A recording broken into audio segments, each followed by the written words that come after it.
நம்ம எல்லாரும் என்ன நினைப்போம் அப்படின்னா, ரொம்ப பரிசுத்தமான வாழ்க்கை வேணும். அதாவது மனம் ரொம்ப தூய்மையா இருக்கணும் அப்படின்னு சொல்லி நினைப்போம். ஆனா அது ரொம்பவே கடுமையான ஒரு பயிற்சியா இருக்கும், முயற்சியா இருக்கும். நம்மளால முடியாது. அது பயிற்சியும் இல்ல, முயற்சியும் இல்ல. ஆனா அது என்ன அடிப்படையா அமையும்னு சொன்னா, நம்ம மனதில சில விஷயங்கள நம்ம மறைச்சு வச்சிருப்போம். அந்த விஷயங்கள் நம்ம என்ன பண்ணணும்னா, அத நிராகரிக்கணும். அத விட்டு வெளிய வர்றத கொண்டு தான் நம்ம மனம் தூய்மை அடையுமே தவிர, எடுத்துக்காட்டுக்கு என்ன சொல்லலாம்னா, இப்ப நான் ஒரு Facebook பார்க்குறேன்னு வச்சுக்கங்களேன். அதில வந்துட்டு என்னன்னா, ஒரு ஒரு தவறான விஷயம் வருதுன்னு வச்சுக்கங்க. நம்ம என்ன பண்ணுவோம் அப்படின்னா, அத வேண்டான்னு ஒதுக்கும்போது என்ன பண்ணுவோம்னா, இது ஒரு நாள் தேவைப்படலாம் அப்படிங்கிற எண்ணம் வரும். இப்ப எடுத்துக்காட்டுக்கு ஒரு ஃப்ரெண்டே இருப்பான். அந்த ஃப்ரெண்ட் வந்து நமக்கு ஆகாதவர். அவர் வந்துட்டு ரொம்ப மோசமான நபர்ன்னு நமக்கு தெரிஞ்சிரும். இது நம்ம இவன் ஒரு நாள் நமக்கு யூஸ் ஆகலாம். அதாவது அந்த நபர நம்ம வெறுக்கக்கூடாது. அந்த குணத்த தான் வெறுக்கணும். ஆனாலும் எத ஒண்ணுமே நம்ம முழுமையா வந்துட்டு நம்ம வெறுத்து ஒதுக்க மாட்டோம். என்ன பண்ணுவோம் அப்படின்னு கெட்டத வெறுத்து தானங்க ஆகணும். ஆனா நம்ம அப்படி பண்ண மாட்டோம். அது மனதுக்குள்ள ஒளிச்சு வச்சுருவோம். இப்ப எடுத்துக்காட்டுக்கு வந்துட்டு எனக்கு யாராவது ஒருத்தர வந்துட்டு கோபப்படுத்துற பழக்கம் இருக்கு. இல்ல யாராவது மனதோட கஷ்டப்படுத்துற பழக்கம் இருக்கு அப்படின்னா, அந்த பழக்கம் எனக்குள்ளதாய் மறைஞ்சு இருக்கும். ஆனா நான் என்ன பண்ணுவேன் அப்படின்னா, அது எனக்கே தெரியாம உள்ளுக்குள்ள இருக்கும். அது மத்த நடக்கும்போது எனக்கு உள்ளுக்குள்ள சொன்னத வெளிய நான் காட்டிக்க மாட்டேன். வெளிய நான் நடிப்போட இருப்பேன். அப்ப இதுலருந்து என்ன தெரியுதுன்னா, நமக்குள்ள ஒவ்வொருத்தருக்குள்ளயும் ஒரு பிரச்சனை ஒளிஞ்சிருக்கு. அந்த ஒளிஞ்சிருக்கிற பிரச்சனை தான் என்ன அப்படின்னு சொன்னா, நம்ம மன தூய்மைய ஆக விடாம தடுத்துட்டு இருக்கு.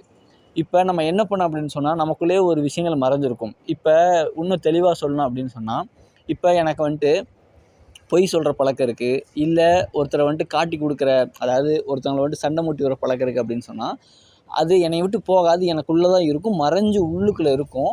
ஆனா நான் அந்த செயல செய்யவே மாட்டேன். அந்த செயல என் வாழ்க்கையில நான் செய்யவே மாட்டேன். அப்படியே தான் போயிட்டுருப்பேன். ஆனா எனக்குள்ள இருக்கும். அந்த அந்த எண்ணத்துல நான் வாழ்ந்துட்டு இருப்பேன். இப்ப இப்ப எப்படி சொல்றதுன்னா, ஒரு கெட்ட பழக்கம் இருக்கும். அந்த கெட்ட பழக்கத்த நான் செய்ய மாட்டேன். ஆனா கற்பனை உலகத்துல நான் அதுல வாழ்ந்துட்டு இருப்பேன். இப்ப இத வாழ்ந்துட்டதன் காரணமா அது எண்ணங்கள் அது இருக்குதா இல்லைங்களா? அது கண்டிப்பா நிகழ்ந்தே தீரும். இப்ப நீங்க ஒரு ரோட்ல நடந்து போடும்போது ஒரு விஷயத்த பார்க்குறீங்க. கேக் பார்க்குறீங்க. இல்ல ஏதோ ஒரு உணவு பொருள் பார்க்குறீங்க. சாப்பிடணும்னு தோணிருச்சு பார்த்தீங்களா? தோணும்போது அத நீங்க விதையா மனசுல விதைச்சீங்க. கண்டிப்பா ஒரு நாள் நீங்க சாப்பிட்டே தீருவீங்க. அதேபோல நீங்க எந்தெந்த விஷயங்கள்ல உங்க மனதில கற்பனையா நினைச்சீங்களோ, அது கண்டிப்பா நிகழ்ந்தே தீரும். அப்ப உங்க மனதில என்ன அப்படின்னு சொன்னா, இதெல்லாம் உருவாகுறதுக்கு காரணம் என்னவா இருக்குன்னா, ஒண்ணு நீங்க கவலைப்பட்டுருப்பீங்க. இல்ல யாரையாவது வந்துட்டு கவலைய ஏற்படுத்தியிருப்பீங்க. இந்த கவலை என்ன பண்ணும் அப்படின்னு சொன்னா, உங்களை வந்துட்டு அதாவது ஒரு இயலாமையில் ஆக்கி என்ன பண்ணும் அப்படின்னு சொன்னா, அந்த கவலை மறக்கதற்காக நீங்க வந்துட்டு ஒரு விஷயத்த கற்பனை உலகத்துக்குள்ள போவீங்க. இப்போ ஒருத்தர் இருக்காரு, ரொம்ப வாழ்க்கையில கவலையா இருக்காருன்னு என்ன பண்ணுவாருங்க, பொழுதுபோக்குல ஈடுபடுவாரு. இல்ல யாரையாவது பத்தி பேசுவாரு. எதையோ ஒண்ணு நினைப்பாரு. இப்ப நீங்க எதையாவது பேசுறது, யாரையாவது பத்தி சொல்றது, எதையாவது நினைக்கிறத விட, நல்ல விஷயங்கள அதிகப்படுத்தும்போது தான் அந்த கவலை உங்கள விட்டு போகுமே தவிர, அந்த இறை நம்பிக்கை, அந்த நல்ல விஷயங்கள் தான் உங்களை வந்துட்டு அடுத்த நிலைக்கு கொண்டு போகுமே தவிர, அந்த கவலைக்கு நீங்க தீனியாக, அது உணவாக ஏதோ ஒரு விஷயம் செய்யும்போது கண்டிப்பா அது தீர்வாக அமையாது.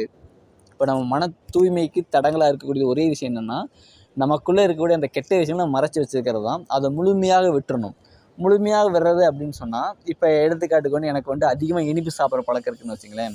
இனிப்பு நான் சாப்பிடவே மாட்டேன். ஆனா, அந்த இனிப்பு சாப்பிடணுங்கிற அந்த அந்த வெறி இருக்கு பார்த்தீங்களா? அந்த ஆசை இருக்கு பார்த்தீங்களா? அது எனக்குள்ளேயே இருக்கும். ஆனா, இனிப்பு அப்படிங்கிறது தேவைக்காக சாப்பிடுறதுன்னு ஒண்ணு இருக்கு. ஆசைக்காக சாப்பிடுறதுன்னு ஒண்ணு இருக்கு. ஆசை அப்படிங்கிறது என்னன்னு சொன்னா, ஒரு வரையறையற்றது. போயிட்டே இருக்கும். அதுக்கு ஒரு அளவே இல்ல. தேவை அப்படிங்கிறது என்னன்னு சொன்னா என்னன்னா, நம்ம ஒரு இனிப்பு சாப்பிடுவோம். நமக்கு தேவை பூர்த்தியாகும். அப்புறம் இனிப்பே சாப்பிட மாட்டோம். இப்ப நம்ம ஆசைக்காக ஒரு செயல் செய்யும்போது என்னன்னா, அது தொடர்ச்சியாயிட்டே இருக்கும். இப்போ நம்முடைய மனதில என்ன இருக்கு அப்படின்னு சொன்னா, ஒரு விஷயத்து மேல நம்ம ஆசை வச்சுருவோம். அந்த ஆசை அப்படிங்கிறது நமக்குள்ள உள்ள போய் பொதிஞ்சிரும். அத நம்ம என்ன பண்ணுவோம், அத நிராகரிக்காம அத வாழ்ந்துட்டு இருப்போம். இப்ப என்ன அப்படின்னா, ஒருத்தருக்கு வந்துட்டு அதிகமா பேசுற பழக்கம் இருக்குன்னு வச்சுங்களேன். ஆனா, அவர் அதிகமா பேச மாட்டாரு. ஆனா என்ன பண்ணுவாருன்னா, அந்த பேசணுங்கிற விருப்பம் உள்ள இருக்கும். யாரையாவது தூண்டி விட்டு அவங்கள பேச வைப்பார். அப்ப என்ன பண்ணும் அப்படின்னா, ஒண்ணு அத அத பார்த்து இவர் ரசிப்பாரு. இல்ல அது நடக்கிறத வந்துட்டு என்ன பண்ணுவாருன்னா, இவரு மேல தப்பில்ல. அவங்க தான் பேசுறாங்கன்னு சொல்லுவாரு. இப்ப இதெல்லாம் என்னன்னா ஒரு ஒரு மனநோய்களா இருக்கு. இந்த இந்த மனநோய்கள் நம்ம என்ன பண்ணோம், உள்ள மறைச்சு வச்சிருக்கோம். நம்ம என்னன்னா இதெல்லாம் விட்டு வெளிய வரணும் அப்படின்னு சொன்னா என்ன பண்ணோம், நமக்குள்ள கவலை இருக்கு. என்ன கவலை இருக்கு அப்படின்னு சொன்னா, அதாவது கவலை அப்படிங்கிறது என்னன்னா, என்னால இயலாமை தானே கவலை வருது. இப்ப எனக்கு ஒரு வேலை இல்லைங்கிற கவலை வருது. எனக்கு வேலை கிடைக்கல. என்னால வேலை வாங்க முடியல. அதனால கவலை வருது.